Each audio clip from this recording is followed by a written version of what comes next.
반갑습니다.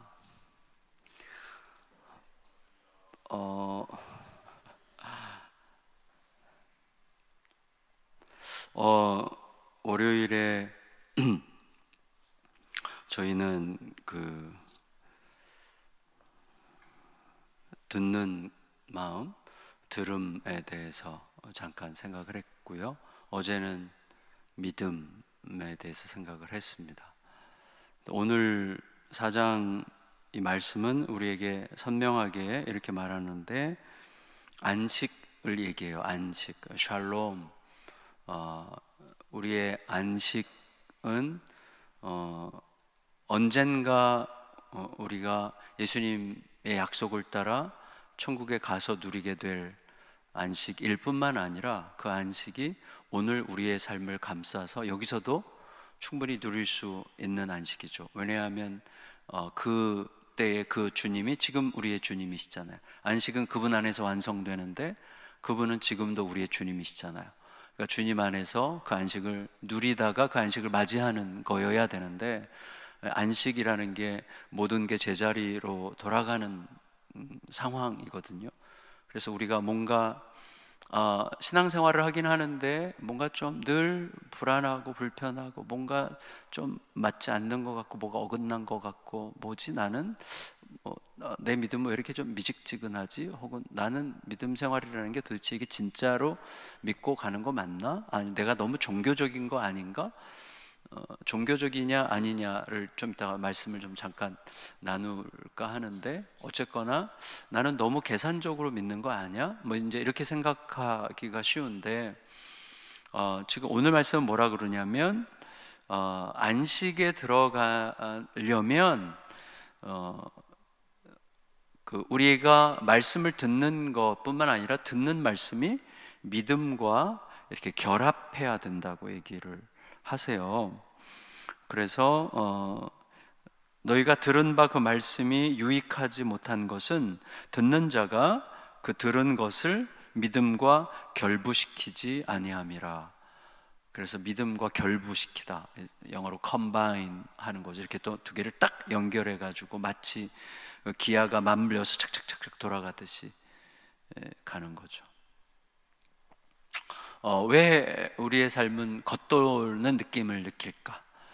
이제 그 부분을 우리가 좀 생각하고, 어떻게 할 때 우리의 삶이 제대로 이렇게 좀 맞아 들어가면서 지금 주님께 내가 충분히 알려졌다는 확신이 들고, 주님이 나를 충분히 아신다는 그 믿음 속에서, 하나님과 소통 속에서 뭔가 하늘이 가려져 있지 않고 하나님과 통하는 기쁨 속에서, 물론 우리는 자주 혼란을 느끼고 자주 질척거리긴 하지만, 혼란스러워도 괜찮고 질척거리도 괜찮고 지금 상황이 애매해도 괜찮은 믿음의 삶을 어떻게 살아갈 수 있느냐? 그건 들은 말씀이 믿음과 이렇게 서로 맞물려 돌아가야 되는데, 그게 안 된다는 거죠. 그래서 오늘 우리는 우리의 삶의 문제가 왜 그렇게 잘 맞물려 돌아가지 않느냐, 바카스병을 딱 따서 빨리 마셔서 힘을 내야 되는데, 손바닥에 기름이 묻은 것처럼 막 계속 이렇게 헛도는 느낌, 이게 딱 이렇게 잡혀가지고 뽀송뽀송한 손바닥으로 해서 따다닥 이렇게 따야 되는데, 이게 뭔가 이렇게 겉도는 느낌이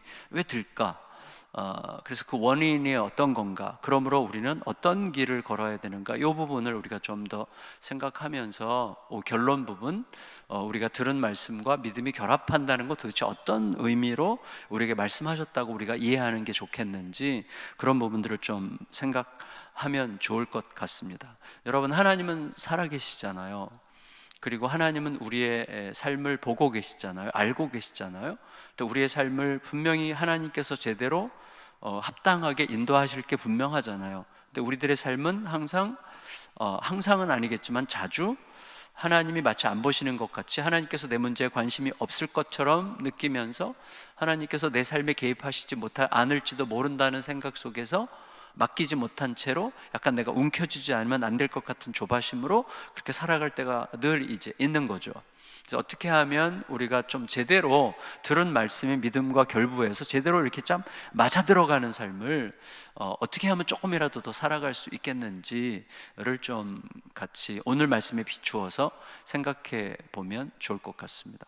그러니까 제가 개척하고 나서 저를 굉장히 아껴주시는 한 장로님, 저희 교회 나오시진 않는데 화성에 사시는 한 장로님께서 페인트공이신데 그분이 일주일에 한 번씩 저희 집에 꼭 들러서 계란을 갖다 주셨어요. 계란.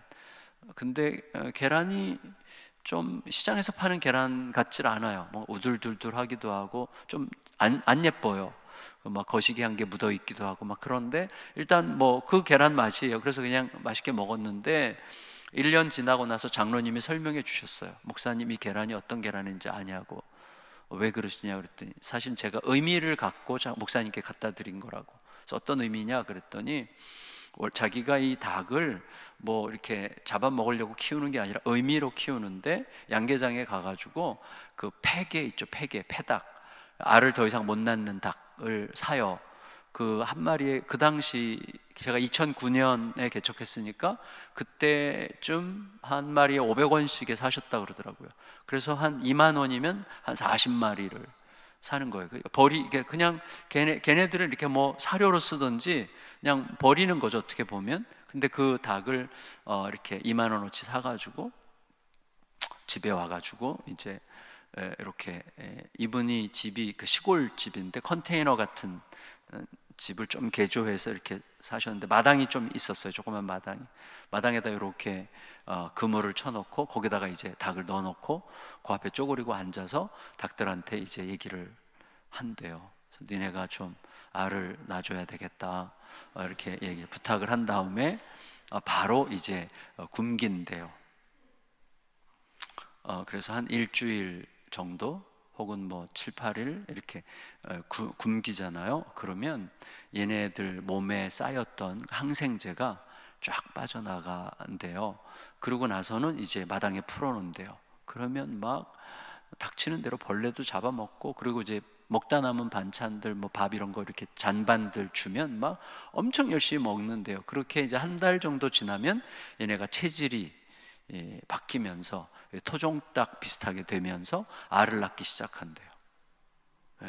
그래서 알을 한 짧으면 8개월 길면 1년까지 알을 낳는다. 그래서 그 알을 갖다 주신 거예요. 왜냐하면 제가 굉장히 패배감을 가지고 개척을 했거든요. 그냥 저는 소박하게 개척하고 제가 개척해서 은퇴할 때까지 그래도 괜찮다고 생각하고 개척을 한 거예요. 저는 한 10가정만 주시면 은퇴할 때까지도 10가정만 남아 있으면 저는 정말 행복하게 목회할 것 같습니다. 저는 더 이상 욕심을 부리고 싶지 않습니다. 하나님 그냥 소박하게 성도들과 예수님 얘기하면서 저도 일하면서 제 아내도 일하고 둘이 일하면서 성도들과 같이 예수님 이야기하면서 지내면 완전 행복할 것 같더라고요. 근데 그런 마음으로 이제 개척을 한 건데 이 장로님이 보실 때 제 속에서 좀 더 이분이 알을 낳을 수 있을 것 같은데 자기가 알을 못 낳을 거라고 너무 확신하는 것처럼 보이니까 아마 그걸 이제 저만 그런 게 아니라 자기가 아는 목사님들 좀 힘들어하는 목사님들에게 꼭 그 알을 선물해 주셨어요. 저만 그렇게 받은 게 아니더라고요. 제가 그때 생각하게 됐어요. 그러니까 사실은 내가 뭔가 열매를 맺을 수 있어요. 사실은 크리스찬들이라면 하나님은 살아계시고 그분은 말씀하고 계시고 그분의 말씀은 창조의 능력이고 그러므로 그 말씀이 내 가슴 속에 들어오고 내 인생을 관통하면 그 말씀을 따라서 내 삶에 합당한 열매가 맺혀지는 게 당연하고 합당한 열매가 맺혀지면 내 삶이 힘들건 어렵건 문제가 있건 없건 관계없이 그 모든 상황들을 이기며 살아가는 믿음의 사람, 사랑으로 충만한 사람, 예수 그리스도 사랑으로 충만해서 여유와 관대함과 자비와 긍휼과 그 다음에 기쁨으로 살아갈 수 있는 조건이 충분하단 말이에요. 왜? 사랑이신 그분이 살아계시고 내가 그 말씀이 항상 하나님은 나에게 말씀하고 계시고 그 말씀이 나를 통과하면 되는 건데 문제는 그 말씀이 내게 들리는데 이 말씀이 내 안에서 뭔가 결합이 안 되는 거. 이 결합하지 못하게 하는 게 뭔가를 생각해 보니 항생제가 있는 거예요. 우리들에게 영적인 항생제가 있는 거예요. 그래서 이게 다 빠져야 돼요. 이 항생제라고 하면 우리로는 어떤 전제겠죠. 어떤 전제. 이렇게 돼야 돼라고 하는 자기 프레임이 있거든요. 우리에게는 이렇게 안 되면 나는 끝장이야. 제가 어제 고백했던 것처럼 나는 인정받지 못하면 내 인생은 끝장이야 라고 생각하는 어떤 전제, 그럼 어떻게 되죠? 사람들이 나를 인정하고 인정하지 않건 내가 사람들이 인정해야 내가 되는 겁니까? 인정하지 않으면 내가 안 되는 겁니까? 아니잖아요. 사람들이 나를 인정하지 하건 안 하건 내가 하나님 앞에서 하나님의 받아주심으로 살면 되는 거잖아요. 근데 내가 만든 프레임, 인정받지 못하면 죽을지도 몰라, 나는 가치가 없는 존재야라고 내가 만든 프레임을 여전히 붙들고 있으니까, 이런 항생제가 우리 안에 꽉 차 있으니까 내 뜻대로 안 되면, 내가 기대한 대로 안 되면 나는 불행하기가 그지없고 내 인생은 끝장난 거야, 나는 망했어 라고 생각하는 방식으로 살아가는데 너무나 길들여져 있는 거예요. 너무 오랫동안 거기에 습관이 들여져 있는 거죠. 그런 항생제들이 굉장히 많아요. 우리는 뭐 웬만하면 하나님보다도 다른 걸 믿을 가능성이 많아요. 이따가 제가 결론 때 그 말씀을 좀 드리려고 하는데, 자, 우리 속에 어떤 항생제들이 있냐면 믿는데 안 믿어.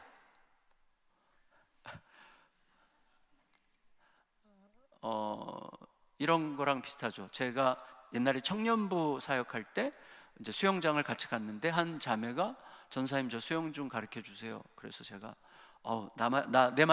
내 말대로 하면 된다. 그랬더니 이 자매가 전도사님, 제가 전도사님을 안 믿으면 누굴 믿겠어요? 믿죠 라고 말할 때 그 말은 진심이에요. 진심. 제가 값옷값 믿을 신이에요. 그 말은 진심. 제가 전도사님을 안 믿으면 누굴 믿겠어요? 라고 말할 때 진심일 거예요. 아마 그냥 괜히 그냥 쓸데없는 말 한 건 아닐 거잖아요. 그러니까 제가 시키는 대로 하면 된다 그랬더니 이제 할게요. 그래서 숨을 이렇게 들이쉬고 물에다 몸을 맡기면, 제가 벽에다 손을 잡고 물에다 몸을 맡기고 내가 발가락 끝을 살짝 잡아줄 테니까 이렇게 맡기고 힘을 빼면 뜰 거다. 거기서부터 한번 시작해 보자. 저는 솔직히 수영 아마추어예요. 그러니까 수영 강사들 여기 계시면 되게 비웃을 수도 있는데 하여튼 그때는 그랬어요. 그때가 1991년도였어요. 근데 이 자매가 알겠어요, 이제 해볼게요. 그러더니 이렇게 하더니 전사님 나 못할 것 같아요. 왜요? 죽을 것 같아요. 그래서 물이 전 너무 무서워요. 그래서 아니 그러니까 믿는다며. 믿죠. 해보세요. 못하겠어요. 죽을 것 같아요. 또 아니 믿는다며. 믿죠. 하세요. 못해요. 그래서 결국은 못했는데 생각해보면 이 자매가 믿긴 믿었어요. 뭘? 물에 맡기면 빠져 죽을지도 모른다는 생각을 믿은 거죠.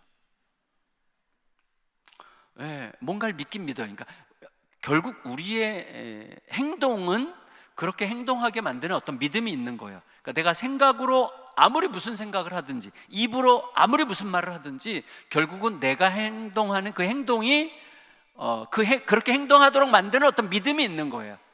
그러니까 모든 행동은 결국은 믿음의 작용이에요. 그런데 뭘 믿느냐는 거죠. 그러니까 내 말로는 하나님 믿습니다 하지만 내 행동을 보면 하나님을 믿는 게 아니라 하나님께서 내 뜻대로 안 하실지도 모른다는 두려움을 믿고 있는 경우들이 굉장히 많거든요. 그래서 내가 뭘 믿고 있지? 어제 제가 첫 번째 선장이 누구냐? 그 질문이죠. 그러니까 우리는 믿지만 안 믿어요. 그리고 듣지만 안 들어요. 지금도 아마 말씀을 이렇게 들으면서도 안 듣는 분들 꽤 있을 거예요. 저희 부부지간에 제일 많이 싸우는 게 뭐냐면 당신이 언제 그랬어? 이거거든요. 당신이 언제 그랬어? 그때 분명히 말했잖아. 언제? 나 못 들었는데. 왜 못 들어 당신? 진짜 내가 2번이나 말했는데 왜 어떻게 못 들어? 진짜 못 들었어. 이거 갖고 이제 자주 싸우는데 제가 진실을 알게 됐어요. 분명히 말했어요. 분명히 말한 게 진실이에요. 진실이 또 하나 있으니 분명히 못 들었어요. 둘 다 진실이에요. 분명히 말했고 분명히 못 들었어요. 그러니까 여러분, 우리 속으로 딴 생각하고 있으면 들어오면서도 못 듣는 거예요. 지난주에도 제가 설교 끝나고 나가는데 우리 성도 한 분이 그래요. 목사님 진짜 오늘 설교 진짜 너무 은혜 받았어요 그러는 거예요. 그래요? 그랬더니 그분이 평소에 제가 생각했던 거랑 똑같아. 그러니까 사람들은 언제 은혜 받았다고 생각하냐면 자기가 평소에 생각하는 거를 입증받았다고 느낄 때 은혜를 받았다고 느끼는 거예요. 굉장히 자기중심적이죠, 우리들은. 그러니까 그런 거예요. 그러니까 우리들은 그거는 사실 제가 말하려고 하는 핵심을 못 들었을 수도 있어요. 그러니까 우리는 듣고자 하는 것만 듣는 거거든요. 그러니까 듣고자 하는 것만 듣는데 듣고자 하는 게 아닌 말은 안 들리는 거예요. 보고자 하는 거를 보는데 내가 보고자 하는 게 아닌 거는 보면서도 못 보는 거예요.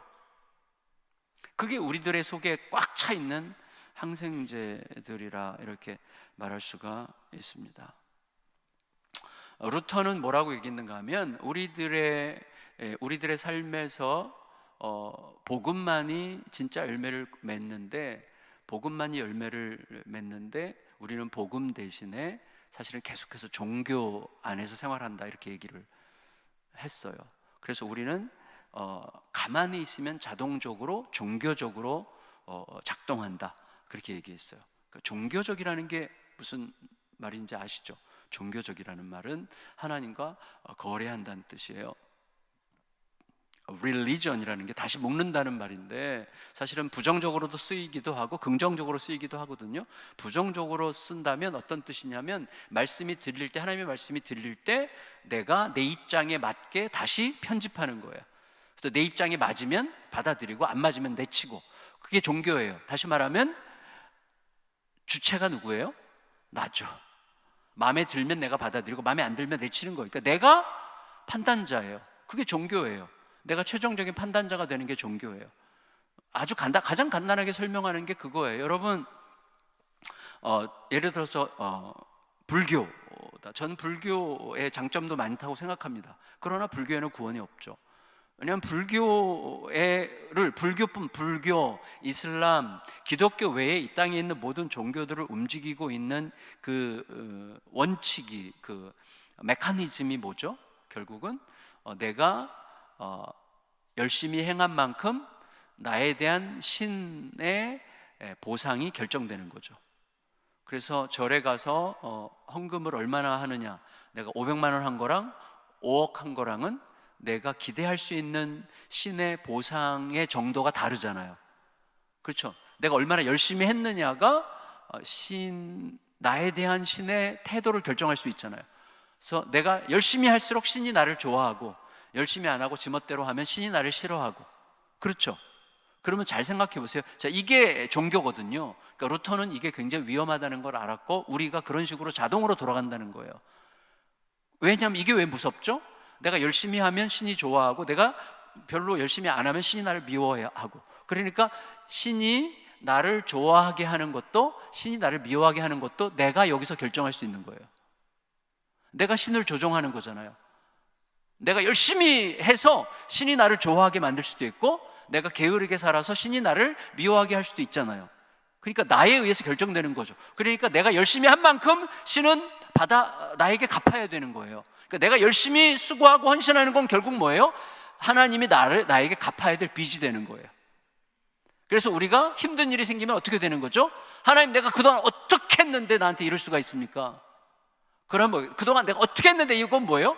내가 얼마나 투자했는데 지금 투자한 거 빨리 뱉어내야죠, 이런 말이잖아요. 그러니까 하나님이랑 거래하는 거죠. 이게 종교예요. 그러니까 종교는 결국은 내가 어떻게 하느냐에 따라서 나에 대한 하나님의 태도가 달라진다고 생각하는 게 종교예요. 근데 이거는 완전히 무능해요. 왜? 이 종교의 주체는 나니까.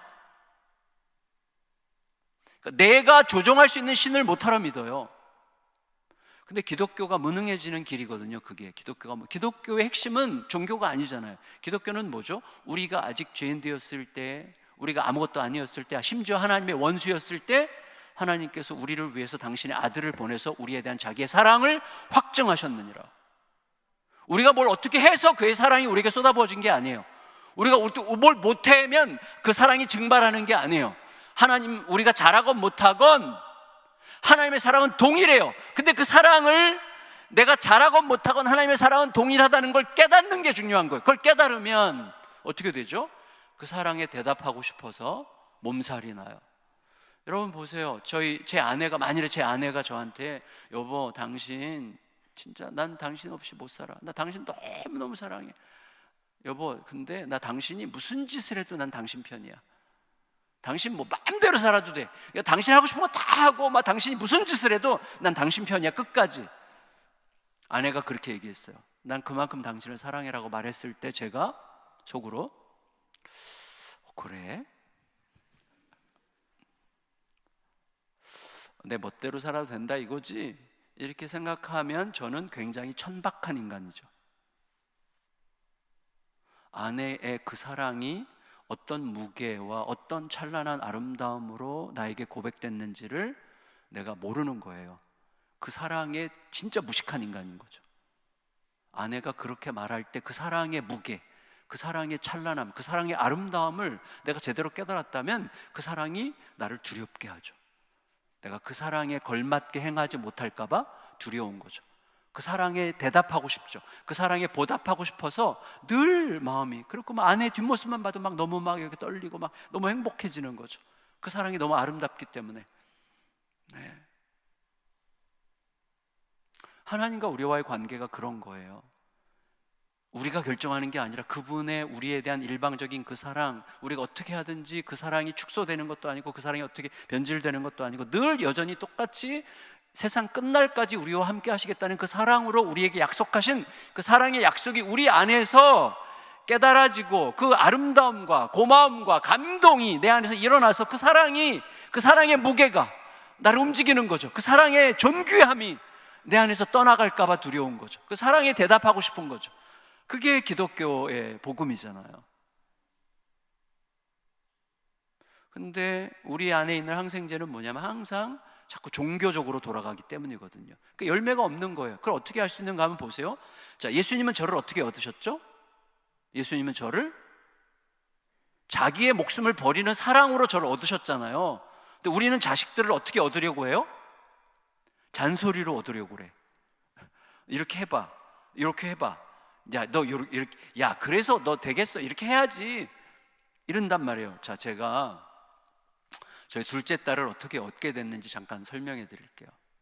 저희 둘째 딸과 저는 원수였거든요. 완전 원수. 둘째 딸이 초등학교 5, 6학년 때부터 이제 사춘기가 왔는데 나중에 알게 됐는데 이 친구가 이제 ADHD였어요. 그리고 굉장히 거칠고, 그리고 심하게 욕을 하고 다니고, 엄마랑 싸우면 일단 엄마가 막 죽고 싶어져. 엄마를 뭐 완전히 압도해요. 이게 말을 또 엄청 잘해. 말을 잘하고 말로 막 엄마를 완전히 짓밟아. 그러니까 제 아내가 늘 죽고 싶다고 얘기를 했어요. 뭐 방문도 여러 번 부서뜨리고 막 확 낳고 발로 차고 막 엄청나게 거칠어요. 이거 말로 행동으로 거칠고 폭력적이고. 제가 그때 안산 동산교회라는 교회에 부목사 생활을 할 때인데 거기는 뭐 얘가 이제 초등학교에서 중학교 올라갈 때였는데 중등부만 뭐 굉장히 컸거든요. 거기는 중등부만 거의 막 7, 800명 이렇게 될 때인데 거기서도 유명해. 아주 그 안 좋은 쪽으로 유명해요. 그래가지고 제가 늘 막 침뱉고 다니고 아빠 욕하고 다니고 밖에서 제가 뭘 그렇게 잘못했다고 그렇게 제 욕. 근데 제가 이 아이를 지금은 알아요. 나중에 깨달았어요. 그 아이가 욕할 만하다는 거를. 근데 제가 잘한다고 생각하는 그것이 우리 아이에게는 속 터지는 일이 될 수도 있고, 내가 잘한다고 하는 그것이 우리 아이에게는 전혀 자기를 사랑하지 않는다는 표시일 수도 있다는 사실을 그때는 깨닫지 못했어요. 뭐 공부는 완전히 바닥이고, 하여튼 뭐 예배도 드리다 말고 그냥 막 싸돌아 다니고, 하여튼 교회에서. 그래서 제가 이제 부목사에게도 설교 기회가 가끔 있잖아요. 뭐 설교하려고 이렇게 강단에 딱 서면 벌써 설교하기 주눅이 딱 드는 거예요.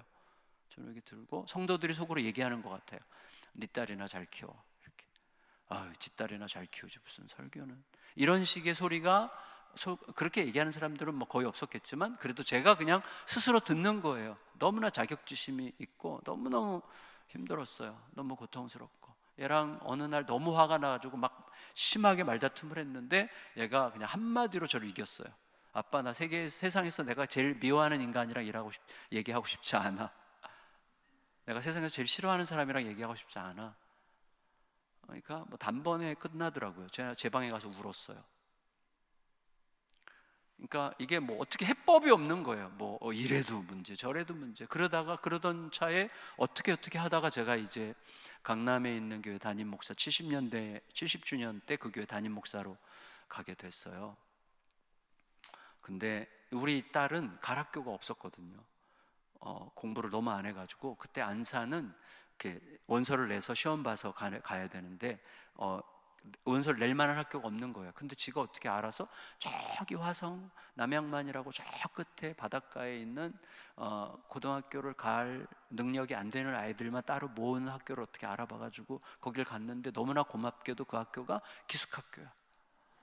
그래가지고 저는 그때 서울로 담임 목사로 가고 얘는 기숙사로 가고 금요일마다 집에 오는데 월요일부터 금요일까지는 숨이 쉬어져. 근데 이제 금요일 오후부터 벌써 이렇게 두근두근 거리고 얘 오면 또 무슨 싸움이 날까, 무슨 또 집에서 난리가 날까, 뭐가 또 뭐 부서질까, 막 이제 늘 막 스트레스, 막 얘 발자국 소리만 들려도 막 스트레스 나고 막 그러던 때예요. 어느 날 아침에 새벽에 기도하는데 하나님께서 그러시더라고요. 너 딸은 안 변할 거야. 너에게 사랑하라고 준 딸을 너가 사랑하지 않는데 내가 뭘 어떻게 하겠냐.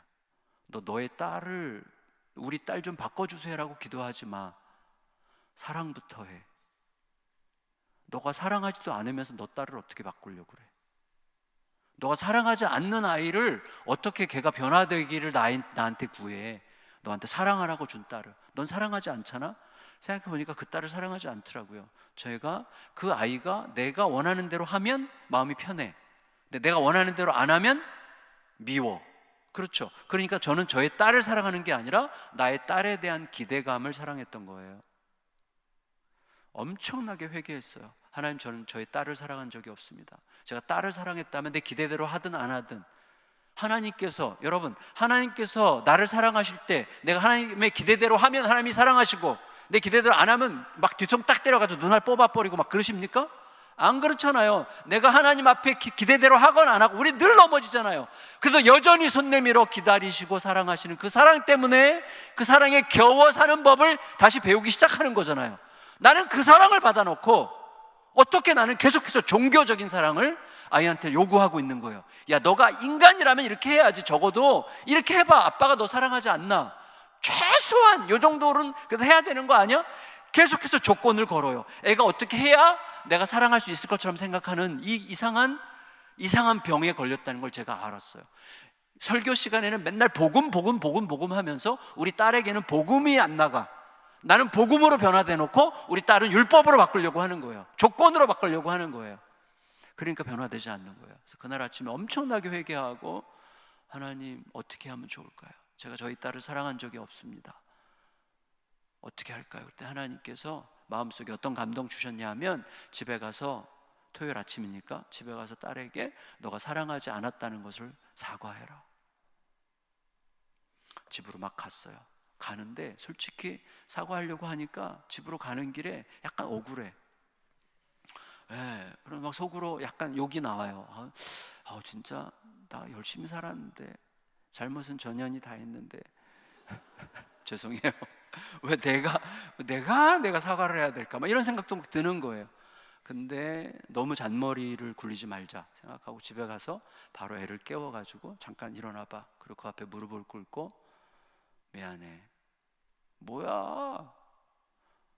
아빠 기도하는데 하나님이 아빠가 널 사랑하지 않는다고 얘기하셨고, 생각해보니까 그런 것 같아. 아빠는 널 사랑한 적이 없고 너에 대한 기대를 사랑했던 것 같아. 너가 앞으로는 아빠의 기대에 맞추고 안 맞추고 여기에 신경 쓰지 않을게. 그냥 너가 아빠 딸이라는 거에 충분히 만족할게. 너가 아빠 딸이고 우리 곁에 있다는 사실로 영광스럽게 생각할게. 노력하려고 하니까 너도 아빠의 연약함을 알고 기도해줘라. 내가 뭐야, 무슨 말 하는 거야 지금, 막 그러면서 뭐 못 들은 척하고 막 그러는 거예요. 막 제가 딸이 막 그렇게 얘기하니까 얘기하다가 자존심이 상해가지고 사과하다가 취소할 뻔했어요. 근데 이제 끝까지 사과를 하고 제 방에 갔어요. 자, 그리고 주일날 지나고 월요일이 됐습니다. 기적이 일어났어요. 기적이. 딸아이가 안 변했어요. 아빠가 아무리 무릎 꿇고 사과해도 안 변해. 근데 애가 학교에 갔거든요. 2-3시간 지났는데 서초동에서 거기까지 버스 몇 번 갈아타고 2-3시간을 가야 되는 거예요. 새벽같이 나가서. 근데 갑자기 2-3시간 지났는데 이 딸이 너무 보고 싶어진 거예요. 여기서 보고 싶은 정도가 아니라 가슴이 너무 아팠어요. 이 아이가 그 학교에 들어가서 여기서 월요일마다 학교를 가는 그 여러 날 동안에 단 한 번도 아빠의 따뜻한 사랑의 눈길을 안고 학교에 가본 적이 없구나. 그 먼 길을 가는 이 딸이 아빠의 따뜻한 눈길을 가지고 학교에 가본 적이 없구나. 나는 진짜 나쁜 놈이야. 난 진짜로 이기적인 놈이야. 이런 생각을 하니까 딸이 막 너무 미안하고 짠하고 안쓰럽고 막 너무 보고 싶고 막 그런 거. 이게 그러니까 기적이 딸한테서 나오는 게 아니에요. 여기서 나오는 거예요. 여기서. 하나님은 나부터 바꾸시더라고요. 그래서 막 학교를 막 차를 몰고 따라가가지고 점심때까지 기다렸다가 얘가 제일 좋아하는 게 치킨이에요. 치킨. 이 둘째 딸 이름이 정하림이야.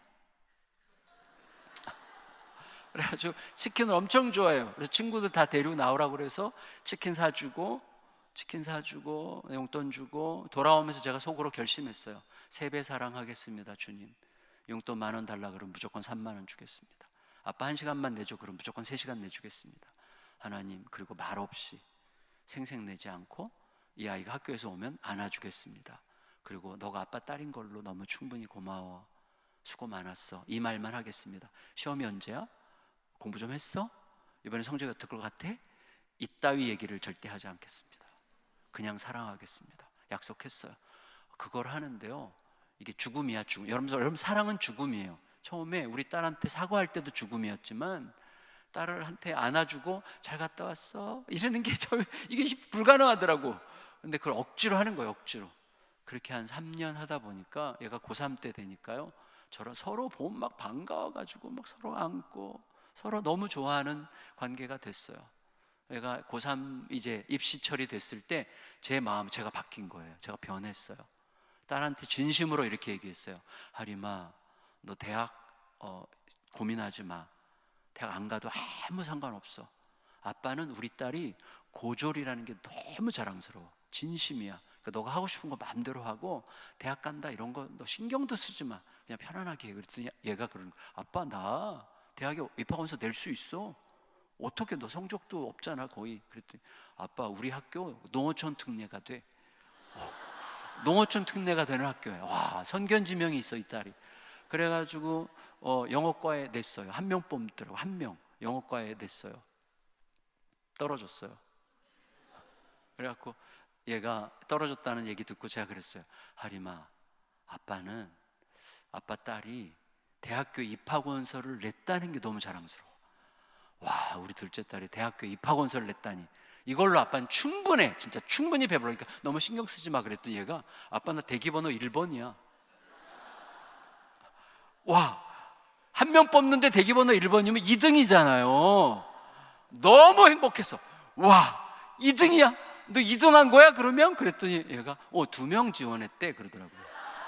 2명 지원해서 1명 붙고 1명 떨어졌어. 그래서 둘이서 거기서 손잡고 막 기도했어요. 하나님, 붙은 그 아이의 딴 학교 가게 해 주시옵소서. 막 했는데 걔가 딴 학교로 갔어요. 붙은 애가. 그래서 저희 딸이 대학생이 된 거야. 서울대 영어과에 들어갔어요. 서울대 영어과. 네. 약간 남쪽에도 서울대가 있어요. 천안에 가면 남서울대학교라고 있어요. 저는 남서울대학교를 진짜 좋아해요. 진짜 그 학교 앞을 가끔 지나가면 막 너무 고마워. 막 따뜻해지고 막 너무 고마워요. 이 딸이 대학 들어가서요, 대학교 1학년 들어갔을 때 1학기, 2학기 전 과목 F였어요. 1학기, 2학기 다 합쳐서 전 과목 다 빵꾸야. 그래갖고 야, 너 어떻게 된 거야? 니네 학교 출석만 잘해도 한 C쯤 줄 것 같은데. 그랬더니 와, 아빠 대학 생활이 이렇게 재밌는지 몰랐어. 그래갖고 일단 학교 가면 그냥 놓은 거야. 수업을 거의 안 들어간 거예요. 그래서 어떻게 하려고 그래? 그랬더니 기다려보세요. 그러더니 1학년 마치고 호주로 워킹 홀리데이라는 거를 가서 이제 거기서도 치킨집에서 일했어. 그래서 치킨집에서 1년 동안 일하면서 1년 후에 돌아오면서 저한테 아빠, 내가 어떻게 왜 공부해야 되는지 알았어. 그때부터 공부해서 계절학기에 빵꾸난 거 다 메꾸고 엄청 열심히 하더라고요. 그러더니 3학년, 4학년을 장학금 받고 졸업을 했어요. 그리고 저희 교회에서 제가 정말 아끼는 부목사랑 눈이 맞아가지고 결혼해서 사모가 됐어요. 그래서 결혼 10년이 됐는데 제가 결혼하면서 나가라 그랬거든요. 성도들이 불편해하니까 나가라. 그래서 미국으로 갔어요. 미국 가서 부목사 생활하다가 작년에 개척했는데 너무 잘해요. 목회를 너무 잘해. 진짜로 제가 저희 딸을 너무 사랑해요. 지금은 거의 매일 영상통화하고 너무 자랑스러워요. 그러니까 이 사람은요 받아들여진 힘으로 사는 거예요. 이게 무척 중요합니다. 무척 중요해요. 어쨌거나 우리는 이 한번 종교에서 복음으로 전격적으로 바뀌는 시간들이 필요해요. 근데 루터는 어떻게 얘기했는가 하면 매일 당신 자신에게 복음을 가르치라 그랬어요. 왜? 우리는 가만히 두면 그냥 종교적이 돼요. 예수님의 승리 위해서 살지 않아.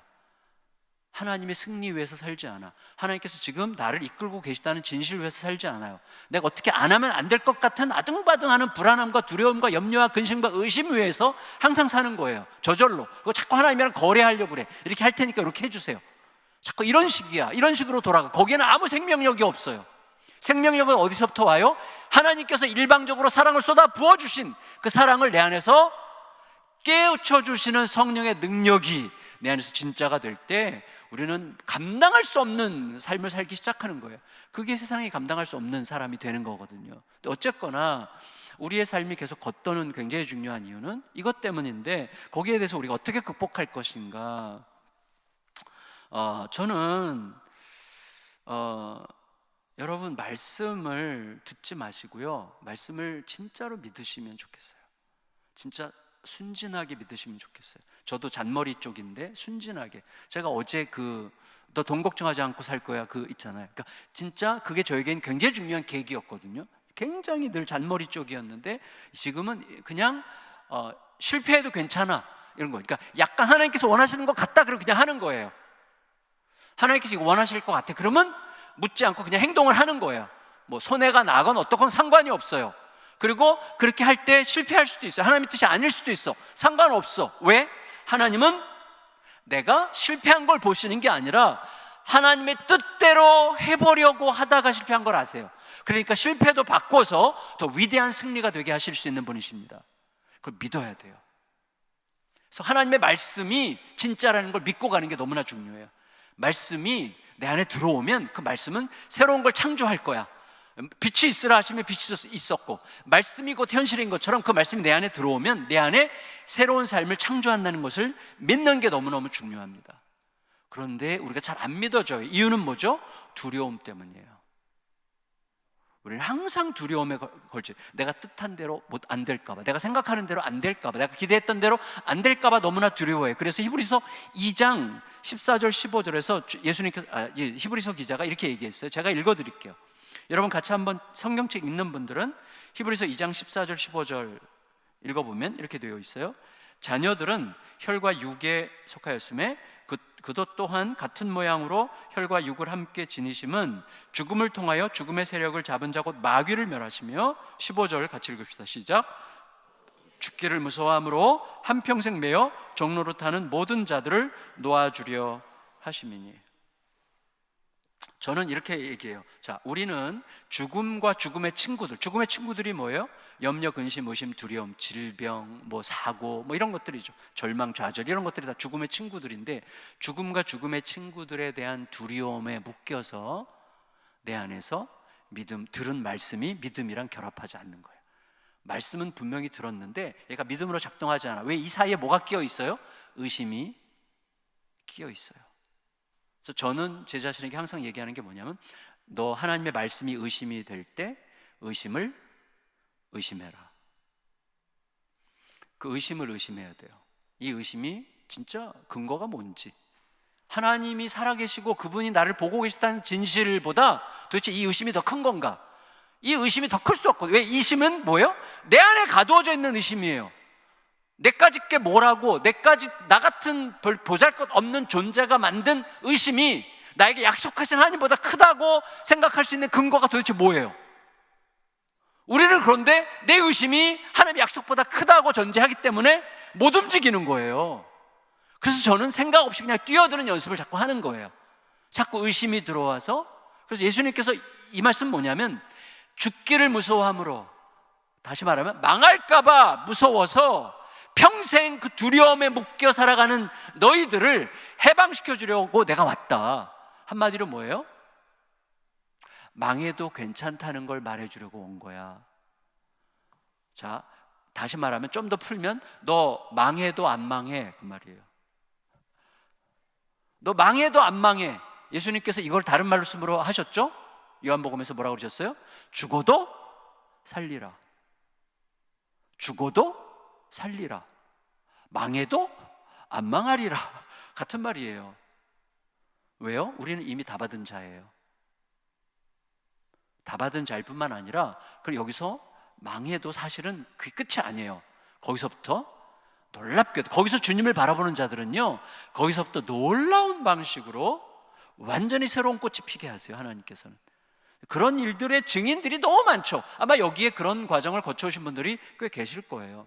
제가 저희 그 교회, 제가 개척하고 나서 저를 무척, 제가 그 충현교회라는 교회에서 사역할 때 중학교 아이들을 지도한 적이 있는데, 그때 중학교 2학년짜리, 제가 중학교 2학년을 맡았어요. 거기 이제 학년별로 다 이렇게 나눠져 있었는데, 중학교 2학년짜리 그 친구가 이제 저랑 뭐가 통했나 봐요. 그래서 그때부터 뭐 제가 가는 곳마다 늘 와서 인사하고 따라다니고 그랬는데, 이 친구가 거기서 커서 국문학을 전공하고, 그리고 이제 저도 목사 될 거예요 뭐 그러더니 이제 신학대학원을 가서 이제 다니고 있는 중이었어요. 신학대학원 졸업반인가 그랬어요. 그때 그 충현교회에 그 대학부 전도사를 했어요. 그 교회에서 자라가지고 그 교회 대학부 전도사를 하고 있을 때인데, 그때 제가 개척을 했거든요.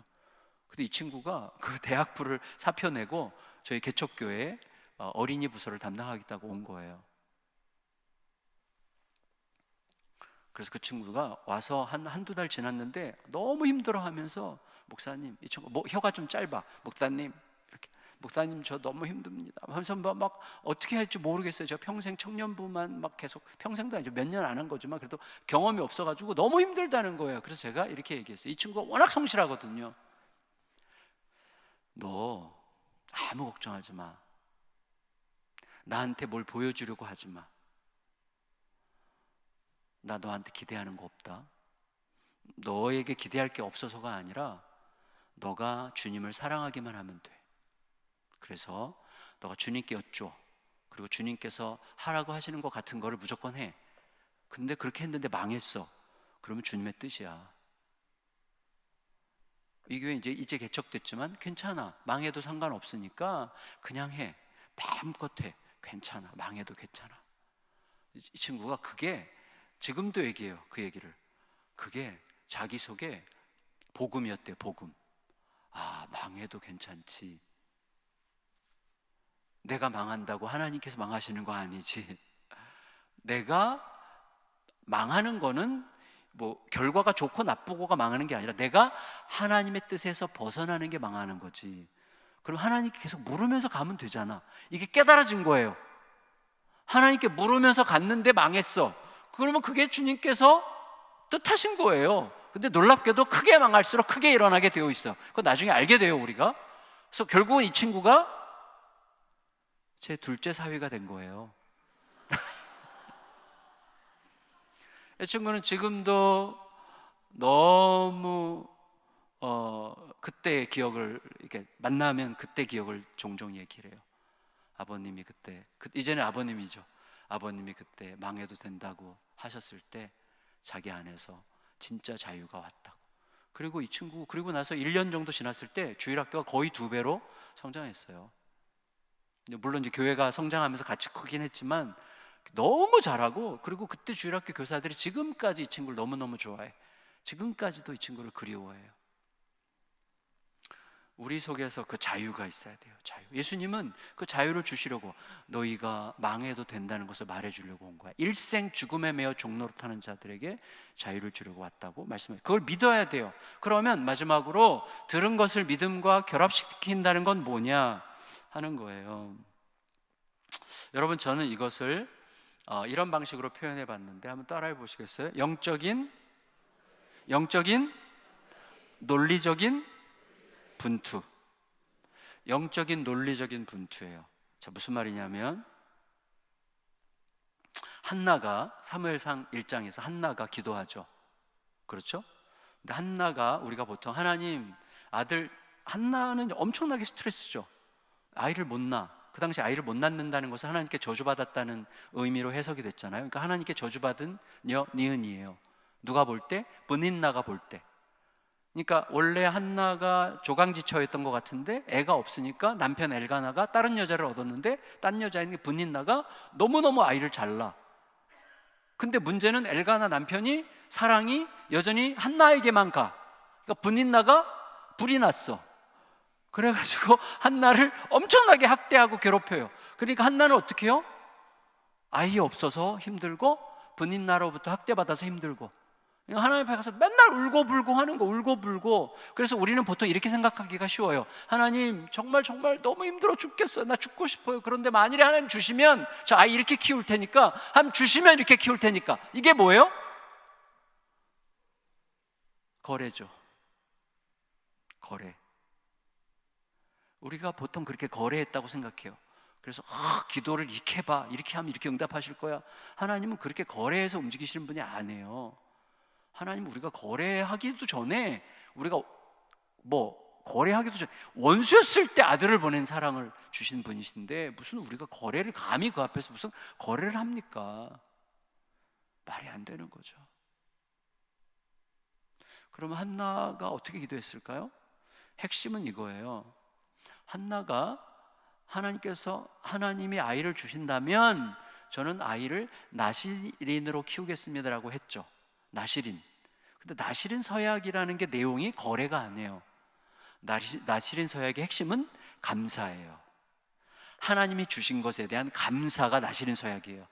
그러니까 기도 속에 이런 게 있는 거예요. 하나님 너무 힘듭니다. 막 울고불고 막 기도하는데, 하나님 앞에서 기도하는 중에 하나님께서 그래, 그러면 내가 너희에게 아이를 준다면 이라고 하나님께서 먼저 말씀하신 거예요.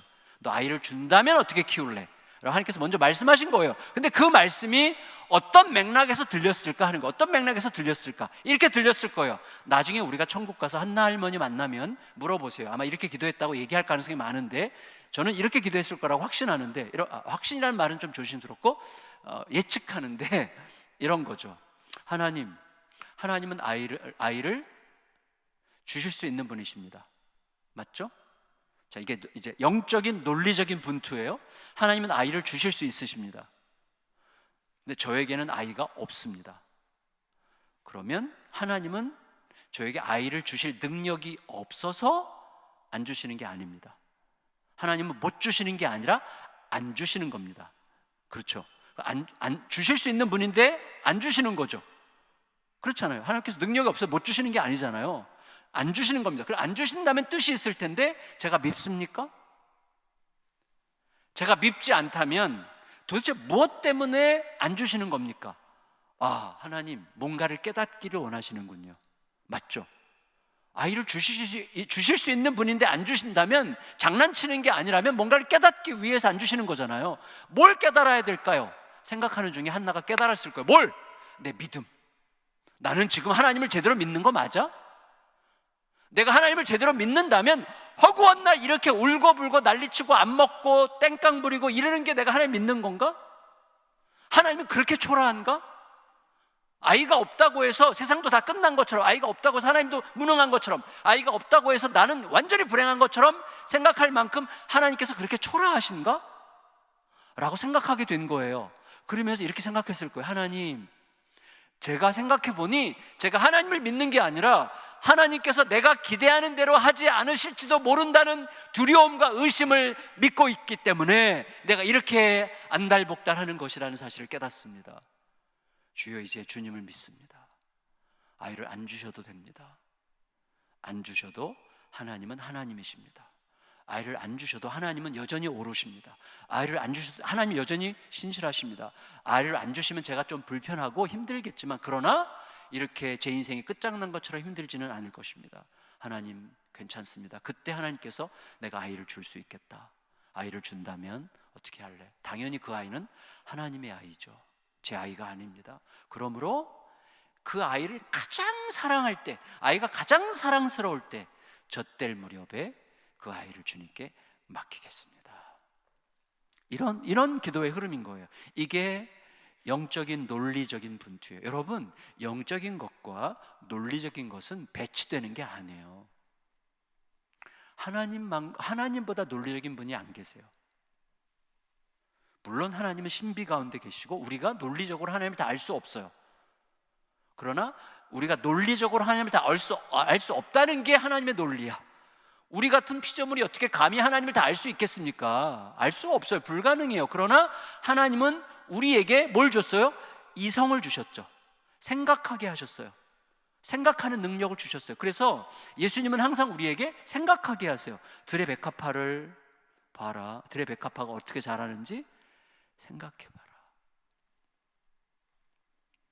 분투해야 돼요. 여러분, 욥기를 생각해보세요. 욥기. 욥은요 열심히 하나님 섬겼죠. 그러나 하나님의 원수들에게나 임할 법한 저주를 받았죠. 하나님을 열심히 섬긴 나와 하나님의 원수에게나 임할 법한 저주를 받은 나 사이 격차 속에서 너무나 힘든 거예요. 어찌할 바를 모르겠는 거예요. 도대체 이해가 안 가. 친구들은 계속해서 너 죄 때문이야 죄 때문이야 그러는데 내가 무슨 죄를 졌지 도대체? 내가 무슨 잘못을 했지? 이게 해석이 안 되는 거예요. 그러니까 너무너무 답답한 거예요. 근데 이런 거죠. 욥은 그래서 하나님께 막 원망하고 하나님 차라리 죽여주세요. 막 하나님 너무 힘듭니다. 하나님 나 이해가 안 갑니다. 하나님 이게 말이 됩니까? 막 계속 한탄을 하죠. 중요한 건 뭐죠? 이 한탄을 누구한테 해요? 하나님한테 하는 거예요. 하나님 나 진짜 하나님 못 믿겠어요 라는 말을 누구한테 해요? 하나님한테 하는 거예요. 그 말은 뭐냐면 하나님 이해가 안 갑니다. 헤아려지지 않습니다. 너무나 고통스럽습니다. 너무나 힘듭니다. 도대체 저는 이놈의 세상을 도대체 받아들일 수가 없습니다. 그러나 하나님은 오르십니다. 하나님은 내가 이해가 안 가도 하나님은 여전히 오르시다는 것은 제가 부인할 수 없습니다. 근데 나 이해할 수 없어요. 그래서 욥기 19장에 보면 욥이 드디어 어디에 도달해요? 하나님 저는 이해할 수 없습니다. 나 헤아리지 않습니다. 그러나 하나님이 오르십니다. 이 두 가지 만날 수 없잖아요. 하나님이 옳지 않으셔야만 임할 수 있는 재앙을 만나고 있는데 하나님 오르셔야 돼. 하나님이 오르시는데 나는 하나님께서 옳지 않아야만 임할 것 같은 재앙을 받고 있어. 이 두 가지가 해소가 되려면 이걸 가지고 생각하는 거예요. 그러려면 적어도 내가 지금 알 수 없지만 하늘에 나를 변호해 주시고 나를 변론해 주시고 내 편 들어주실 중보자가 하늘에 계신 게 분명합니다. 그렇지 않으면 이건 말이 안 됩니다. 내가 지금 볼 수도 없고 알 수도 없지만 그러나 분명히 하늘에 나를 위한 중보자가 계신 게 분명합니다. 그리고 만일에 그 중보자를 제가 죽어서라도 만나게 된다면 그의 얼굴이 낯설지 않을 것입니다. 이분이 내 고통 속에 계속 같이 하셨던 바로 그분이었구나 라는 걸 제가 알게 될 줄 믿습니다. 이게 영적인 논리적 분투예요. 여러분, 욥이 창조자 하나님을 만난 기적 때문에 바뀌었다고 생각하시면 안 됩니다. 이스라엘 백성들이 출애굽 때 다 경험했던 기적들이에요. 출애굽 이후에 광야에서 다 경험했던 기적들이에요. 그 기적으로 이스라엘 백성들이 변했습니까? 안 변했어요. 기적 때문에 변한 게 아니라 기적을 받아들일 수 있는 믿음이 생긴 거예요. 어떤 믿음? 하나님, 나는 이해되지 않지만, 나는 헤아려지지 않지만, 난 진짜 미칠 것 같지만, 그러나 하나님은 여전히 오르십니다. 그러므로 저는 하나님의 오르심 위에서 모든 생각을 시작하겠습니다 라는 순간 속에 분명히 중보자가 계실 거야 라는 생각을 하는 믿음이 생긴 다음에 창조자 하나님을 만나는 기적이 오니까 그 믿음으로 그 기적을 받아들이니까 딱 일어서게 되는 거예요. 이게 너무 중요해요. 여러분, 들은 말씀이 믿음과 결합하려면 영적 논리적 분투가 있어야 돼요. 자, 예를 들면 이런 거예요. 제가 한두 개만 말씀드리고 마칠게요. 1993년에 미국에서 하브리지 포트 파이낸셜이라는 회사가 설립됐어요. 회사를 설립한 사람은 한 자매예요. 30대 자매, 크리스티나 하브리지라는 자매인데, 이 자매는 대학을 졸업하고 이제 경제 쪽에서 전공하고 대학을 졸업하고 추심 회사에 취업을 했어요. 추심 회사, 그러니까 채권자를 대신해서 채무자에게 빚 대신 받아주는 회사 있잖아요. 추심 회사에 취업을 했어요. 그래서 이제 회사를 열심히 다녔는데 한 3년쯤 지났는데 회의가 찾아왔어요. 왜냐하면 동료들을 보니까 그냥 같이 밥 먹으러 다니고 가족들 모임 같이 하고 할 때는 그냥 평범한 사람들인데 돈 받으러 갈 때 보면 다 사냥개로 변해. 그 사람들이 좀 독해져, 악독해져. 얼굴도 자꾸 바뀌는 것 같아. 사람들이 굉장히 좀 냉정해지고 막 그래요. 근데 자기도 어느 날 거울을 보면서 자기도 변하고 있는 걸 느끼고 충격을 받았어요. 이 자매 이름이 크리스티나야. 크리스티나. 아마 크리스찬 같아요. 왜냐하면 나중에 선택하는 것만 아는데, 그래서 이 자매가 회사를 그만둬요. 그리고 그때 영적 논리적 분투를 했던 게 분명해요. 이 자매가 회사를 차리는데 어떤 회사를 차리냐, 똑같은 추심 회사를 차렸어요. 빚 받아주는 회사를 똑같이 차렸어요. 그런데 직원들을 뽑은 다음에 직원들과 기준을 세웠어요. 가장 중요한 기준이 이거였어요. 여러분, 우리는 채권자를 대신하는 채권자의 대리인으로서 채무자, 빚쟁이에게 가서 빚 받아내는 자들이 아니라는 것을 인정합시다.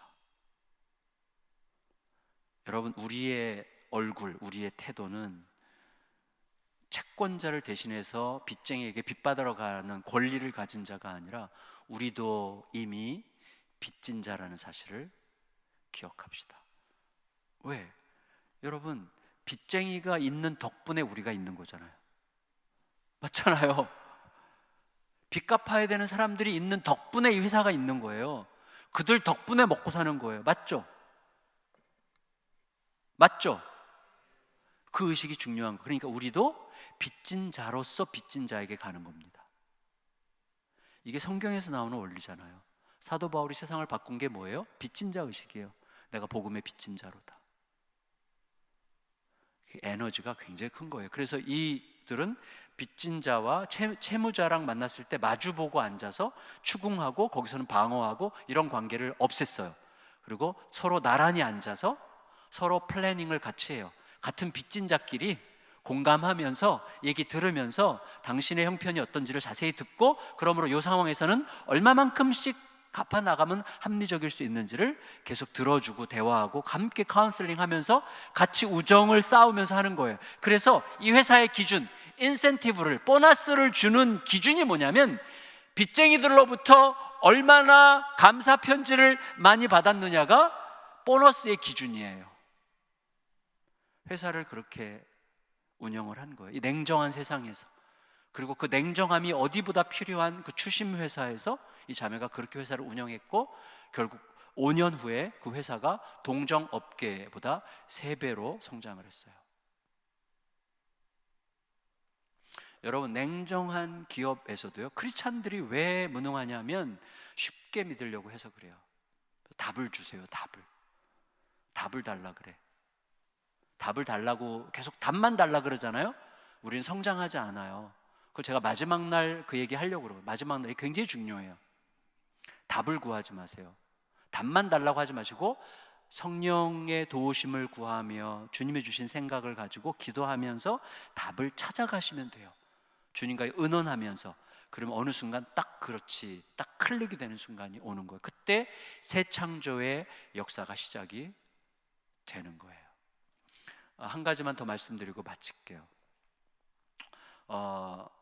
5년 전에 저희 교회에 제가 그 목동 지역에, 여기가 무슨 동이죠 지금? 예? 그렇죠. 제가 지금 어디 있는지 갑자기 지금 하늘에 있는지 땅에 있는지 잘 헷갈렸어요. 자, 여기가 지금 성북구잖아요. 성북구. 그렇죠. 성북구죠. 근데 저기 목동에 가면 금요 철야기도회로 아주 유명한 교회가 있어요. 예배당이 큰데 거기 금요 철야기도 때 그 동네 교회 성도들도 많이 와서 그냥 꽉 차요. 근데 거기 이제 금요 집회에 제가 여러 번 이제 말씀을 전하러 갔었는데, 5년 전에 제가 거기 갔다 온 지 한두 달 지났을 때 그 교회 교인은 아니고 그 동네 교인인데 거기 예배 드리러 왔다가 내가 저 목사님네 교회에 가서 말씀을 들어야 되겠다라고 생각을 했대요. 근데 그 남편은 그 동네 교회의 시무장로님이야. 그러니까 남편이 장로님인데 아내 권사님이 그 교회를 떠나서 화성까지 교회를 다닌다는 게 말이 안 되잖아요. 그래서 제가 권사님 이건 말이 안 된다고, 그 교회 가시라고 이런 말을 할 때 목사들이 진심으로 말하는 거 아닙니다. 속으로 은근히 즐기면서 여기까지 오셨어요. 아 근데 남편이 거기 신부장로인데 안 되시죠 이러면 이라고 말하면서 뭘 기대해요? 아니에요 우리 남편이 허락했어요 라고 말할 거를 기대하면서 묻는 거예요. 저도 그렇게 물었고 그분이 저희 남편이 허락했어요 라고 제가 원하는 대답을 해줬어요. 그래서 이제 저희 교회를 4년 다녔어요. 4년. 그리고 작년 한 주도 안 빠지고 다녔어요. 목동에서 화성까지 1시간만 걸려서 왕복 한 3시간쯤 걸려서 이렇게 다니신 거예요. 작년 4월 달에 이 권사님이 정화성 권사님이신데 목사님 저 같이 밥 한번 같이 식사하실까요? 그래서 그럽시다. 그래서 저 교회에서 좀 멀리서 교회 다니는 분들 모아서 같이 이제 밥을 먹기로 했어요. 그래서 같이 이제 식사를 하는데 그 자리에서 이분이 저한테 이렇게 얘기했어요. 목사님, 지난 4년 동안 정말 은혜 많이 받았습니다. 4년 동안 주일마다 정말 말씀의 은혜를 참 많이 받았습니다. 근데 저는 하나도 안 변했습니다. 이렇게 얘기했어요. 말씀에 은혜 받은 것도 제가 믿겠고 안 변하는 것도 확실해요. 왜냐하면 이분이 남편을 계속, 이분의 핵심은 남편을 사랑할 수 없는 거예요. 남편을 계속 무시해. 저희 교회가 주최하는 부부 세미나에 부부가 같이 온 적이 있거든요. 딱 보이더라고요. 남편을 되게 이렇게 좀 그렇게 해요. 함부로 대하고 남편이 좀 이렇게 끌려다니는 이런 약간 분위기야. 좀 짠하죠. 그 남편이 그래도 신부장로인데, 근데 남편이 좀 이렇게 등치가 있고 이렇게 키는 크지 않으신데 좀 조용하세요. 근데 이분이 그걸로 이제 저는 안 변했습니다가 끝이면 그 대화가 필요 없잖아요. 근데 너무 감사하게도 제가 목사님 은혜 많이 받았습니다, 저는 안 변했습니다 라는 말을 듣고 약간 가슴이 아프긴 했지만 그게 진실이니까 아 그랬어요? 죄송해요. 그랬더니 이 권사님이 근데 목사님 제가 요새 엄청나게 변하고 있어요. 저희 집에 기적이 일어나고 있어요. 어떻게요? 저희 교회 큐티반이 있거든요. 큐티반에서 제가 변화되고 있어요. 자, 큐티반의 핵심 중에 하나가 이거였어요. 큐티반에서는 하나님의 말씀이 내 삶의 가장 중요한 이슈를 관통한 이야기를 하라고 하는 거예요. 그리고 내 삶의 가장 숙제 같은 일들, 숙제 같은 이슈들이 있는데 그 이슈에 하나님의 뜻이 관통한다면 나는 지금 어떻게 행동해야 되는지에 대한 질문을 하고 그 질문에 대답한 이야기를 다음 주에 와서 하는 거예요. 그리고 소수가 하니까 이게 피해갈 수가 없는 거예요. 그래서 이분이 고백을 한 거예요. 나는 남편을 자꾸 무시하게 되는 게 너무 힘들고 남편을 자꾸 더 무시하게 되고 사랑한다는 게 너무 힘들다. 근데 내가 이걸 근본적으로 고치기는 쉽지 않겠지만 일단 남편이 원하는 거를 해주기로 결정했다. 남편이 원하는 게 뭐냐면 아내랑 같이 등산 가는 거예요. 근데 남편은 느려. 근데 이 권사님은 날다람쥐야. 그래가지고 같이 산에 못 가. 막 속이 터져. 그래서 막 가다 보면 막 남편 끈도 풀어주고 막 풀어주고 막 묶고 뭐 너무 느리니까 또 높은 데 또 헉헉거리고 못 올라가. 근데 이분은 또 높은 곳에 막 가고 막 이렇게 가는 분이니까 답답해서 같이 못 가요. 그러니까 남편을 사랑하기 위한 첫 번째 과제로 남편의 소원을 들어줘야 되겠다. 집에 가서 여보 산에 갈까 같이 그렇게 얘기한 거예요. 그 말 한마디에 남편이 벌써 마음이 움직였어. 아니 이 아내가 같이 산에 간다니 벌써 엄청난 감동이 된 거예요. 같이 산에 가자니 막 굉장히 감동이 막 밀려왔는데 하필이면 그 전날 지방에서 바쁜 일이 큰일이 있어가지고 늦게 올라와서 너무 피곤했던 거예요. 그러니까 이 장로님이 여보 너무너무 고맙고 나도 가고 싶은데 지금은 너무 피곤해서 잠깐 쉬어야 될 것 같은데 어떡하지? 그러면 보통 때 같으면 감히 내가 산에 가준다는데 알았어 쉬어 갔다 올게 그럴 텐데 그게 이제 일상인데 이렇게 얘기한 거. 이걸 관통시켜야 되니까 여보 쉬고 나와 기다려줄게. 당신 충분히 쉬고 나올 때까지 내가 기다릴게. 쉬고 나와. 남편이 어정쩡하게 이제 방으로 쉬러 들어갔는데 잠이 안 오는 거야. 아내로부터 들은 평생에 이렇게 따뜻한 말을 들은 적이 없어. 여보 쉬고 나와 기다려줄게. 아내로부터 들은 이게 이 복음이야. 이분에게 복음. 너무 따뜻한 거예요. 이 말이 너무 따뜻해서 잠이 안 오는 거예요. 이 기회를 놓치면 안 된다. 그래가지고 트레이닝복으로 갈아입고 나온 거야. 여보, 내가 산에 올라가다가 죽더라도 내가 가야 되겠어. 그런 마음이 드는 거예요. 그러니까 뭐예요? 갑자기 사랑이 쑥 들어온 거야. 여러분, 이렇게 쉬워? 근데 이렇게 쉬운 게 그렇게 어려워. 여러분 보세요. 아내가 아침에 이렇게 밥 차려주는데 막 반찬 놓을 때 이렇게 곱게 안 놓고 이렇게 반찬을 놓을 때는 뭔가 화가 났다는 뜻이잖아요.